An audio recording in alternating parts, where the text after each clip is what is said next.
Bonjour, bienvenue sur l'Argus.fr. Aujourd'hui, on vous parle de la nouvelle Fiat 500. Alors, elle a été présentée au mois de mars, elle sera disponible en concession au mois d'octobre. En deux mots, cette nouvelle Fiat 500 sera 100% électrique et elle disposera d'une conduite autonome de niveau 2.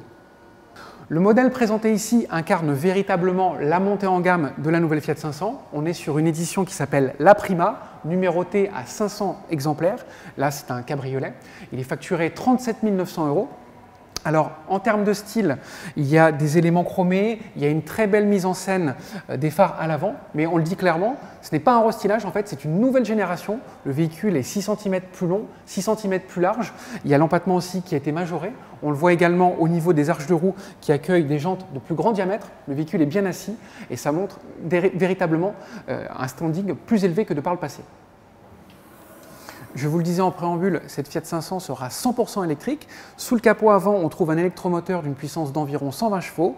Il y a une batterie d'une capacité de 42 kWh, ce qui lui autorise une autonomie de 320 km selon le protocole WLTP. À bord, on voit également la montée en gamme de la nouvelle Fiat 500 avec une planche de bord au design épuré qui est 100% digital. Devant le conducteur, on a une dalle numérique de 7 pouces de diagonale et ici, au centre de la planche de bord, on a un écran panoramique 16/9 qui a une diagonale de 10,25 pouces. Peu de boutons, finalement, c'est assez valorisant. Et puis là, on a également un système de recharge par induction, un vaste rangement qui ferme par un tiroir coulissant entre les sièges. Donc c'est à la fois pratique et plutôt de bonne facture.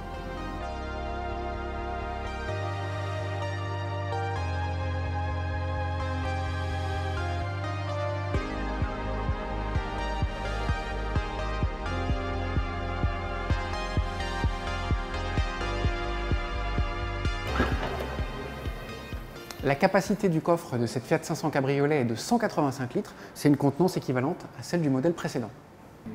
Électrisée et premiumisée, cette Fiat 500 trouvera sur son chemin des rivales haut de gamme, à l'image d'une Honda E ou d'une Mini Cooper SE, mais ces versions plus accessibles cibleront quant à elles une Twingo Z2 ou une Volkswagen e-Up.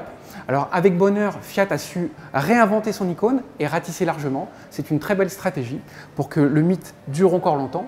Nous, on vous remercie de votre fidélité sur Argus.fr. On reste en contact via les réseaux sociaux, notre chaîne YouTube et notre page Facebook. À très bientôt. Bye bye.